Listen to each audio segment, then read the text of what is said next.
Good afternoon, everybody, and welcome to today's webinar, The Power of Goal Planning, a Step-by-Step Process to Making It Happen. I'm Greg Berry, Director of Communications in the Office of Alumni Affairs. Since we're virtual, please excuse issues that may pop up. If you have problems with your video or audio, click Reconnect or refresh your screen to get back to the webinar right away. As we begin, we want to know what the biggest obstacle is in achieving your goals. Is it insufficient time, limited resources, low motivation, unclear objectives, fear of failure, or maybe it's something else? And if it is, go ahead and drop that in the chat. I already see people taking part in the poll. Thank you for doing that. We're going to keep it up for a few moments so you can select the answer that best represents you. A quick heads up for today's attendees. We are recording the webinar. Once it's been uploaded, we'll make sure you get an email with that link. Today, we're excited to have Caroline Baker with us. Caroline is a two-time UAB alum. She earned her Bachelor of Science in Nursing in 2011, followed by her Master of Science in Nursing in 2020. Today, she's a psychiatric mental health nurse practitioner and nurse educator. Now, before I turn things over to her, I want to go ahead and go over the results of that earlier poll as things are kind of still filling in. I'm going to go ahead and stop that one so we can get the next one ready in a second. 18% insufficient time, 27% have low motivation, 24% unclear objectives. Those are the answers for what is your biggest obstacle in achieving your goals. So as we begin, I just want to toss out a follow-up poll as well. What motivates you the most to achieve your goals? Is it personal growth, financial rewards, recognition, helping others, a sense of accomplishment, or perhaps it's something else? If it is, go ahead and drop that in the chat. We'll go ahead and keep that poll up for a bit as I formally welcome Caroline to the webinar series. Welcome and thank you so much for being here. And I do want to point out, Caroline's going to be a guest on the upcoming UAB Green and Told podcast later on this spring, early summer, so be on the lookout for that. Caroline, thanks for being here. Thank you. Can everybody hear me really well? Okay, perfect. We're good. All right, so I'm glad you did that poll because I hope in this presentation I give you some tools and resources to help you achieve those obstacles that you overcome. So I'm so excited to be before you today to talk about goal planning, and I'm going to give you a step-by-step process to make it happen. So just an overview, we'll talk about why goal planning matters, some of the pitfalls that we encounter when it comes to goal planning, how to redefine your goals, develop an action plan, and then I'm going to share with you some resources to help you be successful. So just some quick tips about myself. Like Greg said, I am a psych nurse practitioner. I'm an educator. I work over here in the UAB Center for Psychiatric-Mental, full-time as an educator. One of my goals was to become a professional life coach with an emphasis on goal planning and goal success. So I just accomplished that goal within the last 3 or 4 months. And then on my free time, I am a content creator. So I create various content on my social media platforms, also on YouTube, just about various mental health topics. I am very passionate about mental health, education, mental well-being, and just sharing what I know and experience and learn over the years of being a nurse with everybody. And so I try to do that in various capacities. Also, I'm an entrepreneur. I do speaking engagements. I've wrote books. I've created journals. I do workshops. I mean, I'm just kind of like a jack of all trades. And then outside of that, I'm a wife and a mom of 2 lovely boys. So, I said all that to say is I've been goal planning for a very long time. And so the things that I'm going to share with you are actually strategies that I have tested and proven to myself time and time again that they work and they actually do help you achieve your goals. So in the chat, if you will, tell me, what is one goal that you struggle to achieve? It's like that one thing that you've been working at and you just have not been able to nail it. It could be a personal goal, professional goal, financial goal, spiritual goal, but what is the one goal that you really struggle with? And for myself, I would say my biggest goal that seems to just roll over every year is weight loss. I do a really good job at packing on the pounds, but taking them off is really a big challenge. And so weight loss has been one of those goals that it's just, I just can't seem to nail it down and get it right.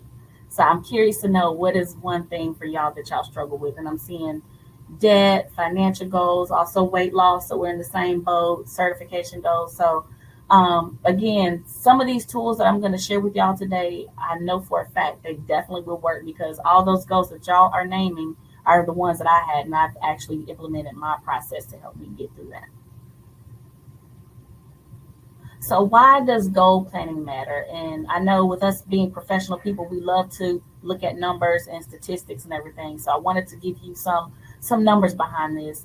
But a study in 2021 involving 271 participants found that only 10% of people actually successfully achieved their ambitious goals, leaving 90% of the people to kind of face the fact that that goal wasn't going to be met. A study in Germany with over 100 professionals revealed that clear goals significantly increases the likelihood of achieving flow. And when I say flow, your cohesiveness at work, your morale, and things like that at work, which further improve your performance. Also note that statistics show that writing down your goals can further increase your success rate by 42% because you see them, it makes them more tangible, it makes them feel more achievable. And then also a study conducted by the Journal of Clinical Psychology found that 45% of people actually do achieve their New Year's resolutions. And so, not all hope is lost when it comes to goal planning. Like you really can do this once you master how you're going to do it. And so I'm going to give you some tools in which you can to learn how to do this. So before I get started with everything, I want y'all to meet Jane. And so, like I mentioned earlier, part of what I do on my free time is I meet with clients who are interested in goal planning services. And so I have Jane, she's a current client of mine, and I'm going to share her story with you all. So Jane recently graduated with her master's degree a year ago. And so due to life's challenges and changes, she'd never taken her exam to become licensed. And so now she's at the point in her life where she's ready to elevate in her profession. She's seeking out new job opportunities, but not having that license has been a big hindrance for her. And one major caveat to this whole ordeal is Jane has some really bad test anxiety. And so a lot of us probably can relate to Jane. We've been there. And so her goal is to pass her licensure exam. So what I'm going to do, I introduce you to Jane. I'm going to go over everything, and then we're going to follow up with her story towards the end of this presentation. So why is it so hard for us to meet our goals? And I know y'all mentioned some of these in the beginning of the presentation, but the pitfalls to goal planning is that sometimes we set some very vague goals. Like I mentioned earlier, one of my most challenging goals is weight loss. Well, that's a very vague goal. Financial freedom, that's a very vague goal. Debt, that's a very vague goal. Like it's not specific enough.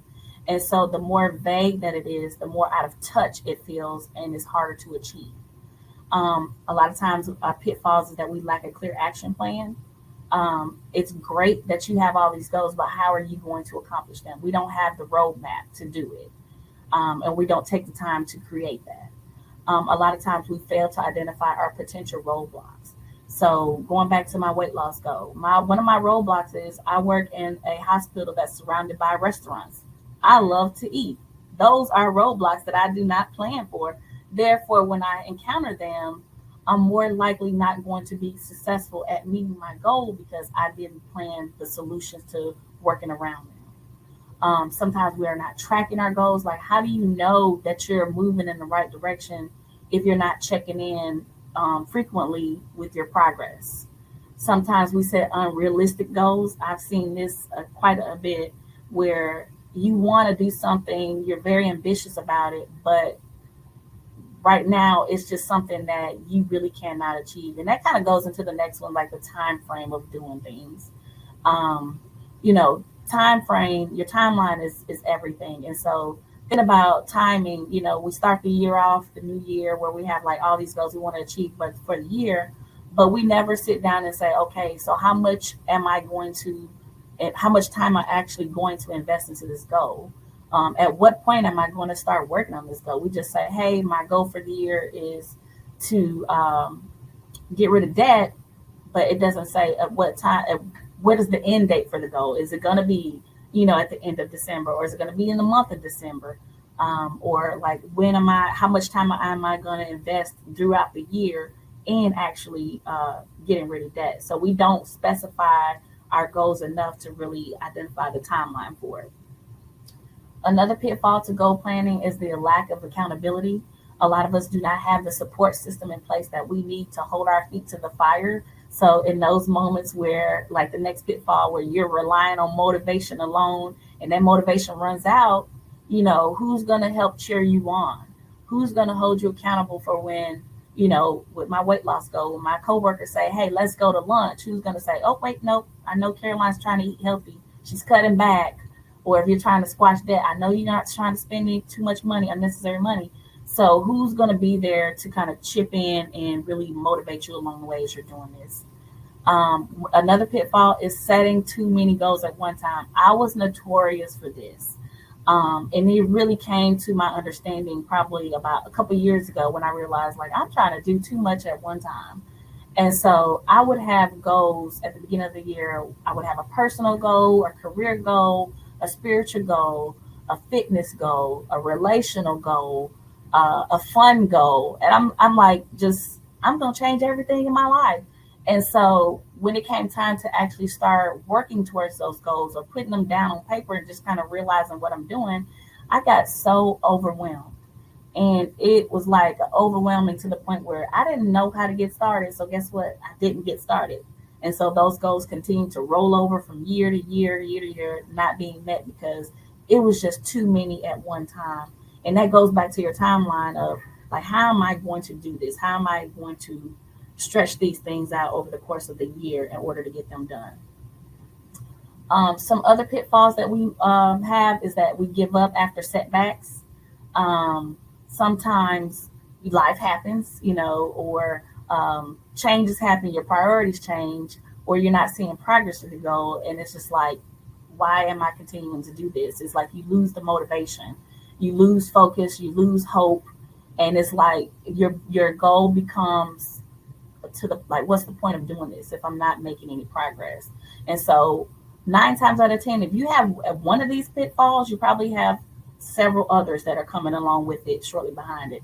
And so when you lack the motivation, you lack the focus, you lose hope, life happens, you encounter setbacks, and you don't have accountability.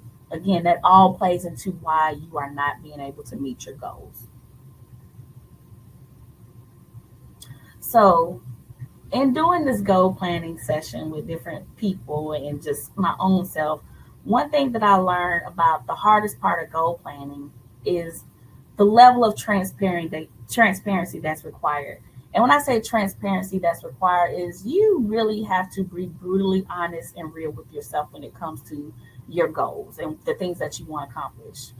Goal planning is not just about writing your goals down and hoping that they manifest and that they're just going to come to fruition. It really takes a lot of soul searching, deep diving, and some work.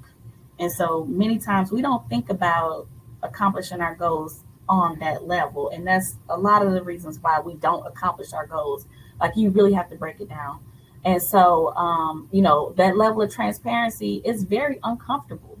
And so you have to really remind yourself that there's no growth in the comfort zone. And so that level of comfortability, if that's a word, is required.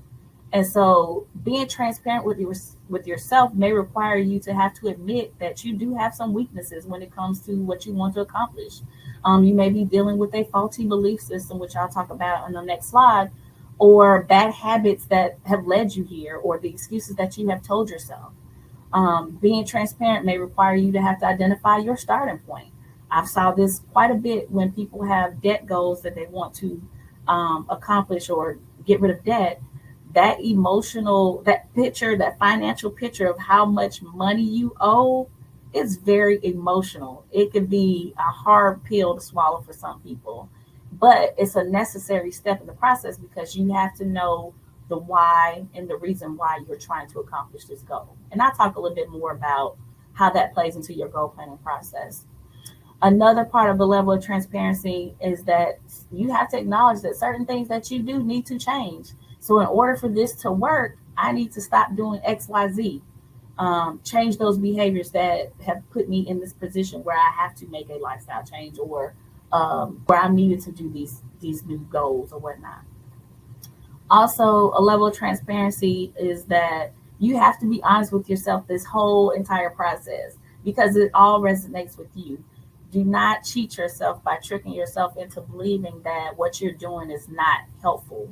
And so, again, going back to that mindset, you know, you are having to work through a lot. And then the last part with transparency that's required is that at the end of the day, you fully have to take responsibility for your progress or your success or lack thereof when it comes to goal planning. All of this resonates with you and how much work you put into it. So I always try to leave my clients with what you put in it is what you're going to get out of it. If you give it 100%, you're going to get 100%. So going into goal planning, if you have this position and you already are okay with being uncomfortable and being transparent, you're more than likely going to succeed with those goals. So let's talk about mindset, the mindset shift. And so, you know, by profession, my background is in mental health. So I'm all about anything and all things mental health. And like I said, we don't always think about how mindset plays into how we accomplish our goals, but your attitude, your mind, the things that you think feeds your behaviors. And in turn, your behaviors turn into your actions and they become your permanent thoughts, or just how you engage with things around you, those that support you, your ideas, your dreams, your passions, all that stuff plays into your mindset. And so the one thing I really want to work with you all is the mindset shift that's required when it comes to goal planning. So I found that a lot of us are operating with a faulty mindset when we go into goal planning. And so that mindset may be that you self-doubt, self-doubt can lead to paralysis. If you don't think that you can do it, you're not going to be able to do it. And that is very limiting. That fear of failure, what if this thing blows up in my face? What am I going to do? That I told you so that comes behind it can be harmful and it can be very discouraging. On the flip side of that, the fear of success, what if this thing takes off? Then what? What does that look like? Is that going to require a change for me? Is that going to require more responsibility? And so those two types of fears will keep you stuck in the comfort zone because we don't know what the outcome could be. There's a negative belief system. A lot of us operated with a limited belief in that we feel like people who are successful, the only people that are successful are those that are naturally talented at something, or they have a good support system, or they have money, or they have, they have to be the perfect people in order to be successful. And so therefore, when we don't fit into what we classify success as, we don't put forth the effort to try to do the work. And so it really limits you from being successful with meeting your goals. Another faulty mindset that we might be dealing with is that short-term thinking. And I struggle with this too. And this may be generational, but we operate on an instant result type of thing. So with my weight loss goal, I'd work out for a week and I'm like, yeah, I gave it 3 or 4 days this week. I worked out. I should be down 8 pounds. And so when I step on the scale and I realize that scale didn't move, that frustration and disappointment that came behind it is still the same. It's like you really limit yourself and then you end up burning out with pursuing the goal, and then you abort the goal or give up too soon before you start to see the progress. And so all these mindsets play into how we're viewing ourselves when we go to accomplish our goals. So what kind of mindset do you need in order to be successful when it comes to goal planning? So I want you to adopt a growth-oriented mindset. And what I mean by growth-oriented mindset is a mindset that it really embraces learning, adaptability, and persistence when it comes to your goal planning and you being able to be successful at this. And so what a growth mindset looks like is, think about the last time when you failed at something. How did that feel? I can remember a time when I was in nursing school, I failed one of my tests and it was devastating. I was just like, oh my God, I'm going to drop out of school. I'm going to flunk out of nursing school. Like it's the worst thing that could happen. And so I want you to reshift your mindset about your failures into a growth oriented mindset. And what that looks like is it's not failure, it's feedback. And so when you think of all your failures and all the things that you attempted that didn't go well, what feedback did you get from that? How did that make you better? And so when you shift that perspective about failure, it kind of almost makes failure not seem like it's such a bad thing, but also a good thing. And so you kind of want to just attempt something, fail at it, get it out the way, learn from it so you can be successful at it later. And you can apply this thought process or this mindset to really anything that you do in life, not just goals. But it helps you to not be so hard on yourself when it comes to those challenges that you may face, or if you hit a roadblock when it comes to goals, that is not all is lost. It's just opportunity to get better. So let's talk about the step-by-step process that's required for goal planning. So the first thing is the mindset shift. And so what does that look like when it comes to goal planning? So I want you to think about the word goals. For me, goals was, although it's such a short word, it was very big as far as to absorb. It's like when I say goals, I didn't feel connected to it.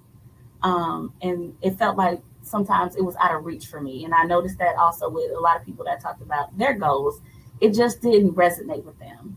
And so I want to change your mindset about how you view the word goals. So instead of calling them goals, call them challenges. And so if you know anything in the professional world or just in the world in general, we love a good challenge.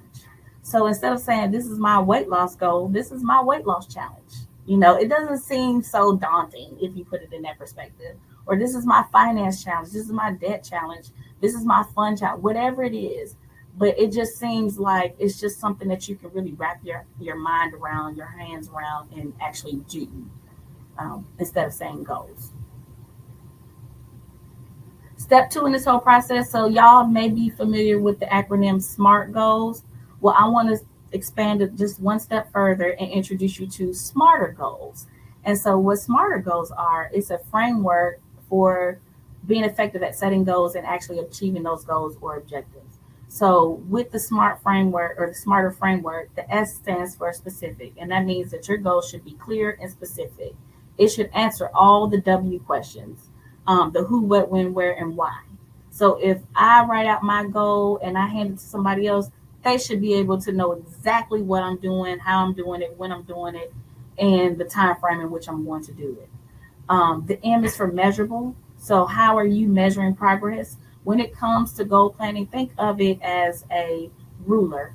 If you're thinking about a ruler, every notch on that ruler is a length of measurement.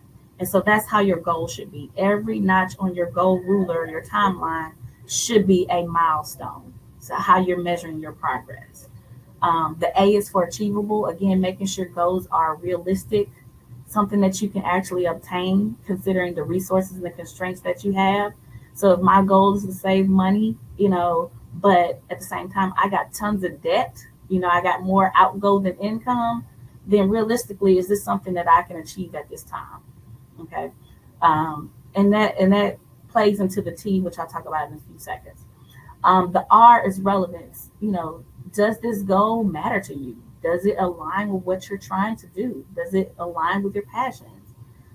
Believe it or not, people are actually out there accomplishing things that they really have no desire to do, but they're doing it because they're stuck in it. They refuse to give up on it.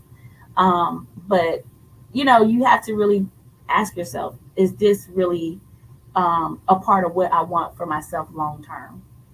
T, time bound. Again, goals should have a deadline, a defined time frame.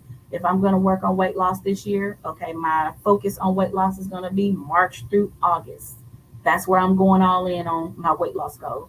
And so the more specific that we can get with it, the better. Instead of saying, I'm working on weight loss this year, it doesn't specify at what point am I going to start and at what point am I going to finish. The E is the evaluation period, which reflecting on things that you learned. So after you either accomplished this goal or you didn't meet the goal, you have to take time to reflect on what happened along the way. And then the R's reward, celebration along the way. It is so important that you celebrate your progress as it's happening in real time, because that celebration feeds the momentum to keep going. And so think of it as the snowball effect. If you do not put more snow onto the snowball, it won't get bigger and it won't roll. And so anytime that you can find an opportunity to reward yourself, you definitely want to do that. And another fun tip as far as rewards go, if you find rewards that are going to further help you progress with the goal, that is just like a double win in that case. So let's actually do a goal and redefine it the smarter way. So I see this goal a lot, and I think I've seen this in the chat, is I want to get healthier. Well, remember, that's a very vague goal, right? We don't know what healthier looks like. We don't know what baseline health status that you have now. And we don't know how you're going to track getting healthier over a certain amount of time. So to turn that into a SMART goal, it would look like more detailed and a little bit more explained. And so what that looks like is I will lose 10 pounds in the next 3 months by exercising 4 times a week and eating a balanced diet with at least 5 servings of vegetables a day. So yes, it's a lot, it's a mouthful, but look how specific it is.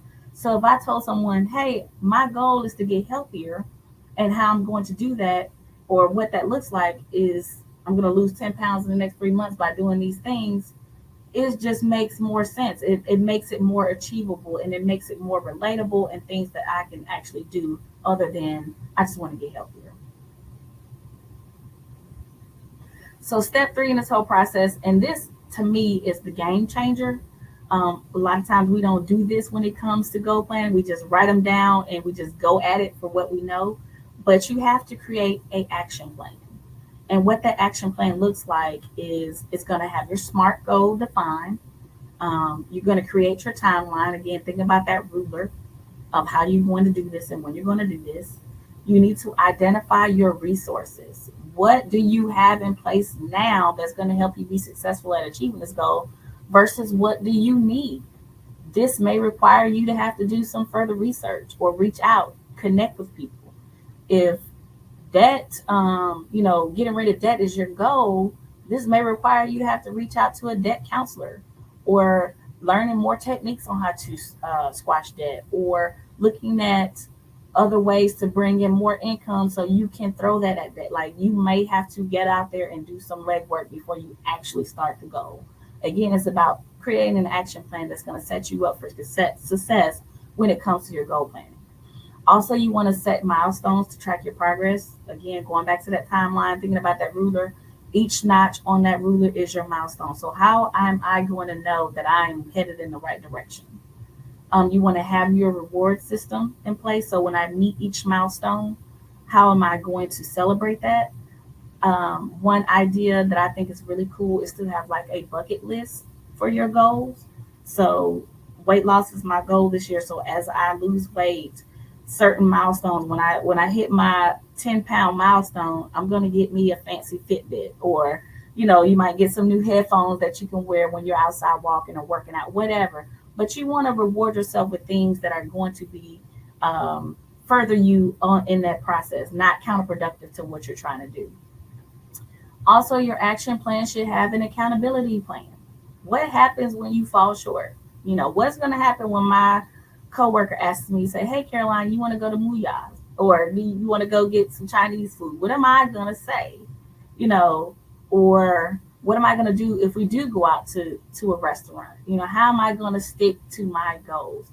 And so you want to have a plan in place that's going to address those roadblocks, but also people in your support system that's going to help keep you accountable to what you're trying to do. And so my last point with support system, identify your who and your why.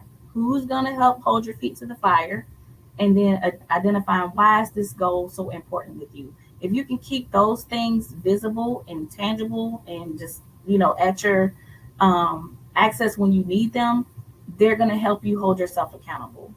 Another thing with the who, a lot of us do not have a good support system as far as like people. And so you have to be creative when it comes to your who. And what that means is like your who may not be a person. When I was in nursing school, And if anybody knows anything about nursing school, it's very challenging. There are some days where you are really second guessing yourself, and it may be a bad test day, it may be a bad clinical day, but you have some dark days when it comes to getting those advanced degrees and whatnot. And so my who was my pets. I had two dogs and cats at a time. And so when I would feel like I don't want to get up, I don't want to go to clinical, it's 5:30 in the morning, I don't want to do this, I would look at my pets and say, I'm doing this for y'all. I'm doing this because I want you to have this lovely backyard that you can run around in. I want you to be able to go to the pet spa, and sleep at a little pet hotel, whatever. I want to be able to afford all these things. So they became my who and my motivation to keep going. So if you don't have a specific person, whether that's a spouse, kids, a family member, or a good friend, then you may have to be creative in who's going to be your who. One tip that I do recommend when it comes to goals is that you have at least 2 to 3 goals at one time. Don't go into that pitfall like I used to, where I had all these goals that I was trying to do at one time. Get you a couple to focus on, create some action plans, and then work with those. If you have other things that you want to accomplish, that's great, but put them to your timeline. We get 12 months out the year, so space things out, break them up in chunks that you know that you can do and that you can stick to. So don't set yourself up to be overwhelmed with too many things at one time. So another game changer, and this is step 4 in the process, is the progress checkpoint. If you are constantly checking in with yourself and monitoring your progress with your goals, you're more than likely going to be able to meet that goal, instead of the opposite. And so if I had to identify, like, this would probably be the most important step out of the whole goal planning process. This is a critical stage. And this is where you really work that accountability plan. And so at the progress checkpoint, basically what you do is you just kind of have this conversation with yourself, or this meeting, whatever you want to call it, and identify what is working. What am I getting right? Yes, I've been eating healthy. Yes, I've been able to walk on my lunch break. Things that I'm doing that's pushing me in the right direction. But also what is not working. I'm constantly eating out, or I'm running out of meal ideas. Or, I noticed that I'm not meeting all my steps for the week or the day. And so what can I do differently? What's next, so that I'm able to meet my mini goals or milestones to help me further myself to reaching my actual goal? And so that's where you identify that. And then also, is this an opportunity to celebrate?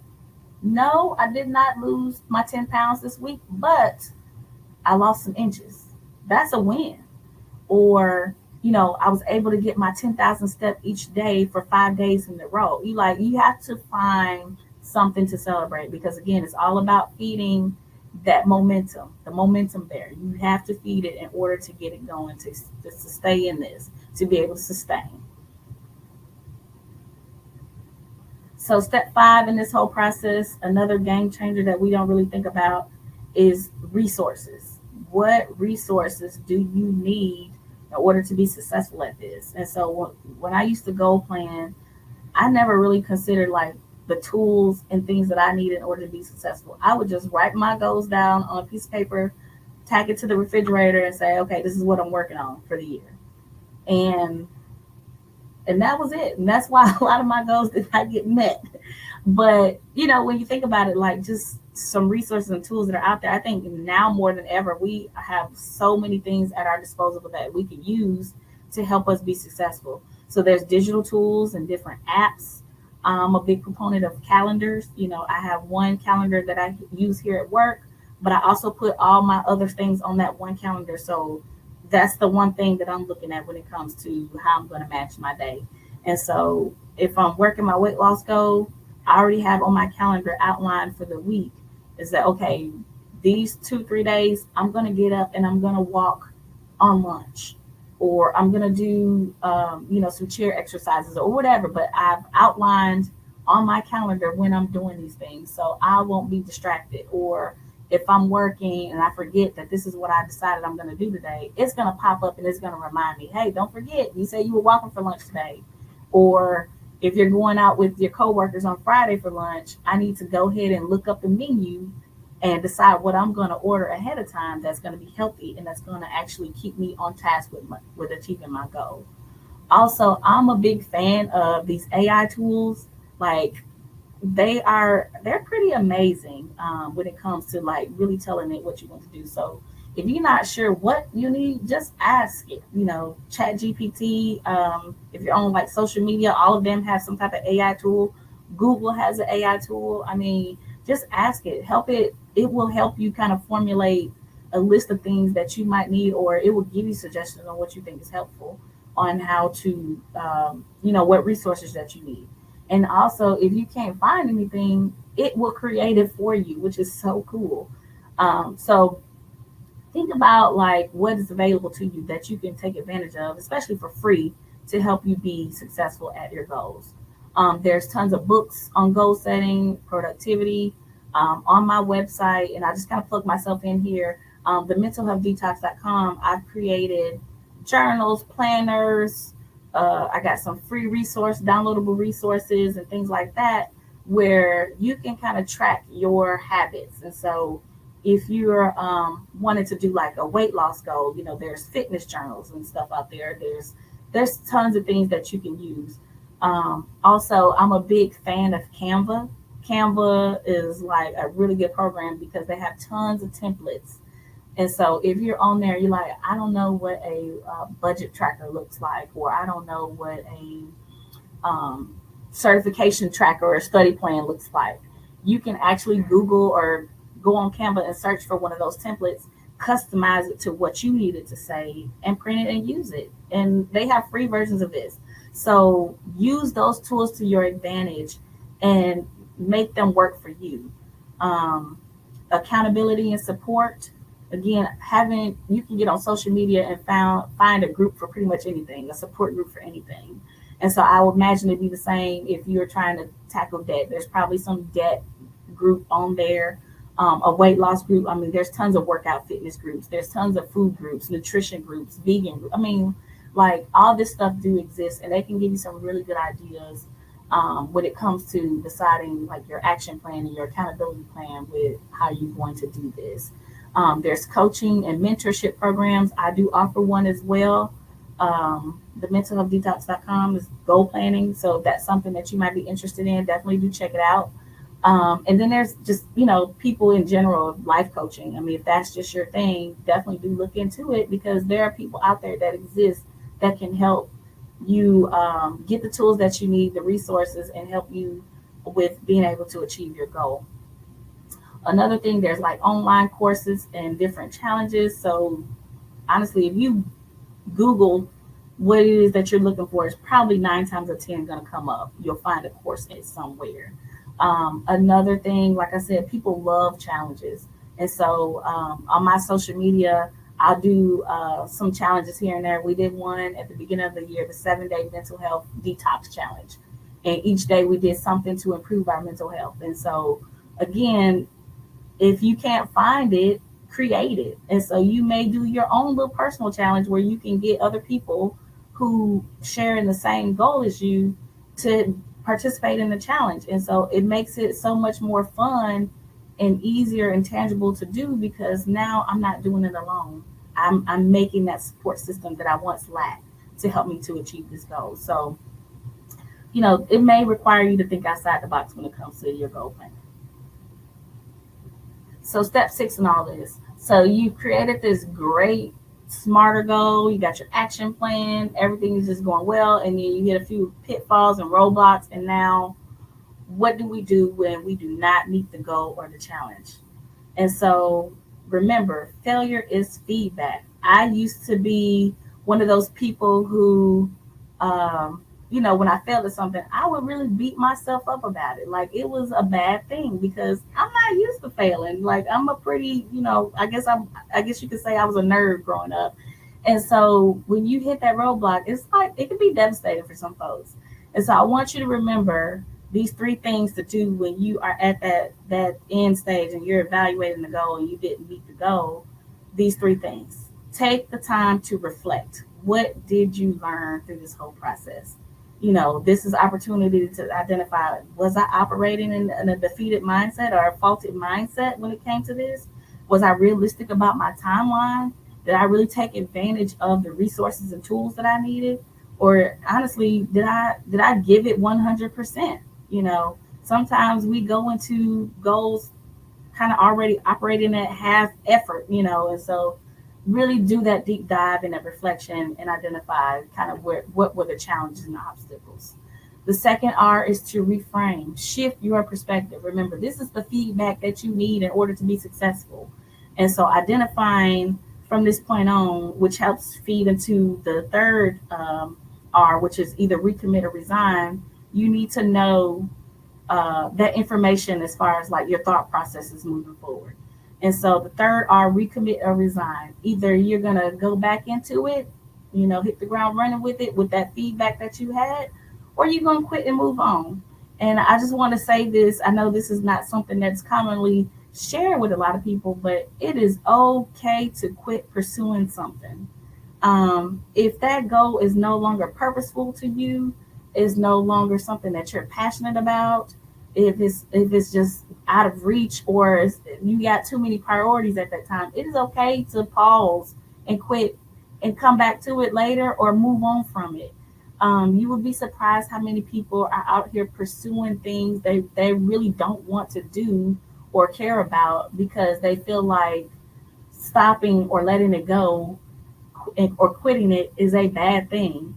And so I always try to challenge that mindset and say, hey, well, I mean, you kind of wasting your time and energy on something that is not going to pay you back. So why would you continue to do that? And so I just want to reassure you that if you get to the end of the road and you're like, I don't even want to do this anymore, that's okay. That's just a wise judgment. And you get that from your reflection and your feedback, and now you're reshaping your perspective of what you think about that goal. So let's follow up with Jane. And before I get started, I just want to kind of look in the chat real quick to see if there's any questions about any of the 6 steps when it comes to goal planning. Is there any questions about it? None yet, but we will definitely solicit questions. If you have a question, drop it in the chat. We'll have time here in a moment to go ahead and address those. Perfect. Okay, so I hope that y'all find this information helpful. That you can apply it to your life and your goal planning strategy so far. So let's talk about Jane. What happened with Jane? So remember, Jane's goal was to pass her licensure exam. And so after talking with Jane, doing a session with her, and really doing a deep dive and some reflection about what's going on, we decided that the new goal will be just to take the exam within the next 5 weeks. And so her action plan encompassed, after her session with me, she went right on the computer and she was going to register for the exam. So there was no pushing it back. There was no opportunity to talk herself out of it. She was like, that's my first accountability thing that I'm going to do. Once I register for the test and pay for it, I got to take it.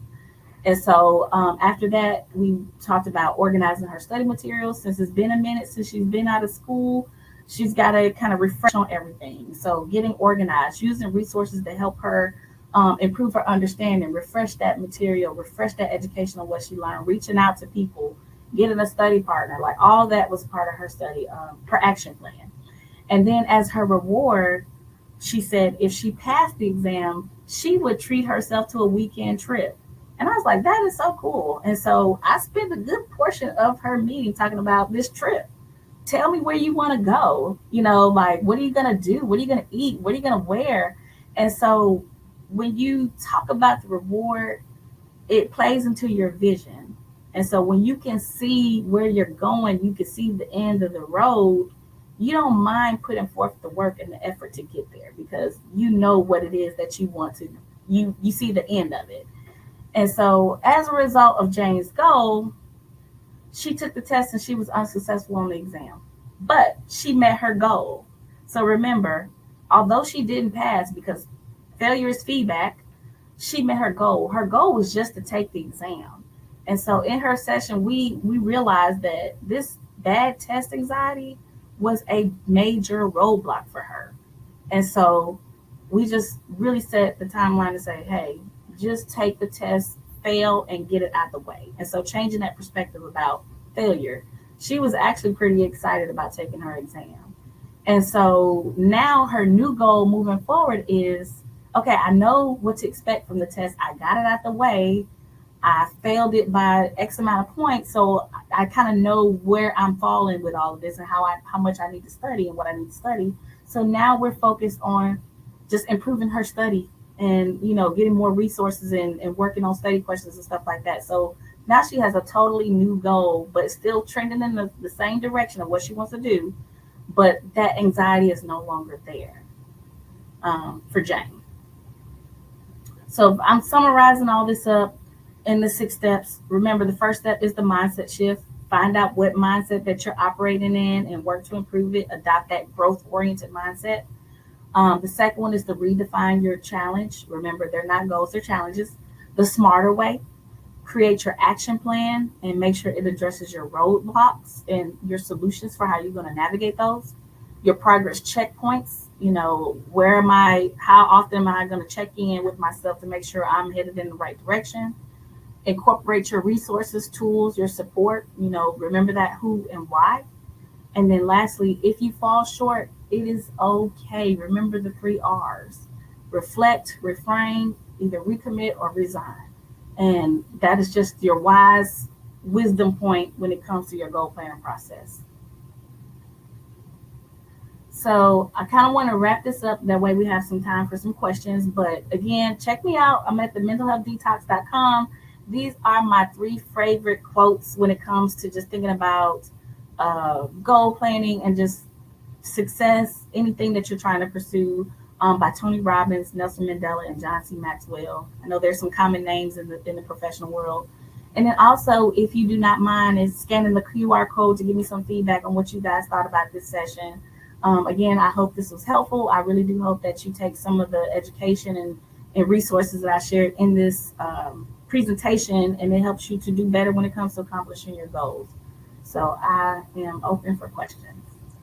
And it's very fascinating information and great chat that we have enjoyed today. Very engaged audience. Go ahead and repeat those 3 parts of growth-oriented mindset again. Somebody wanted to know those again, so go ahead and repeat those. Yeah, so the growth-oriented mindset encompasses, opportunity to learn, persistence, and adaptability. And so it's like you adopt this mindset that you can learn as you do. It's not an all or nothing thing if you don't have it in the beginning. So it's like you're building that resilience when it comes to your goals. And if you do have a question, go ahead, drop it in the chat. We do have time for Q&A with Caroline, and we're looking forward to seeing what kind of questions come through. So how often should you review, adjust your goals? Is there a specific per person? Does it depend on who you are? How do you do that? It really just depends on who you are. Honestly, my recommendation would be to check in weekly with yourself as far as how you're doing your goals, especially if you're working a goal that's going to be stretched out over a long time frame. It's pretty good to have like a weekly check-in or a weekly progress report. I think there was a little statistic on my slide that talks about, like, Forbes said that 41 to 40% of people or whatever, if they had like a weekly check-in, that they were more likely to be successful. But I think the more you check in, the more you're going to be able to catch yourself when you encounter a roadblock. You'll have a solution already in place, and you're less likely to fall short of meeting your goal. And so as you're doing these check-ins, you'll know whether or not if this goal is still something that you pursue at that time, because you've been checking in with yourself along the way. I love the slide that you showed of Jane. She didn't actually pass, but the goal was to take the test. Do you suggest sharing those goals as a part of the check-in with somebody else that might be close to you to keep you accountable? I know you have that weekend trip for Jane lingering and just waiting for you, but is there something you should be doing just to kind of hold yourself accountable? Mom, dad, kid, whatever? Yeah, definitely. So if whoever you identified as your who, that's a part of your support, remember that's part of your accountability plan. And so they deserve follow-up. And again, when I talked to Jane, shifting that perspective, that mindset of what she thought about failures, like, hey, this is not a bad thing. Not all is lost because you failed the exam. Remember, we just needed to get it out the way. And so when you follow up with individuals, or you let them know kind of where you're at, they can help further that mindset into the right direction. So if you're finding yourself like starting to trend backwards or going back into that faulty mindset, they can talk you right out of it, like, hey, remember, we needed to get this out the way. The goal was to take the test and you met that goal. And so it doesn't feel bad at that point. I think it's important to kind of double back and look at that SMART goals, which now is smarter: specific, measurable, achievable, relevant, time-bound, evaluate, and reward. Is there one of those 7 that is most important to focus on? Or is it something where it's just kind of a domino effect and one leads into the next? I think it's a domino effect, where if you don't address all the elements of the smarter goal, you're running into one of those pitfalls when it comes to your goals. And so you have to meet all the elements of the smarter goal acronym in order for to set yourself up for the best chance at being successful with it. If I had to pinpoint the most important part of it, it probably would be the R, which is the reward, because again, it's all about feeding your momentum. I wish I could say every goal that I set out or that anybody sets out that they're going to accomplish. Sometimes it just doesn't happen, and it could be related to a lot of things.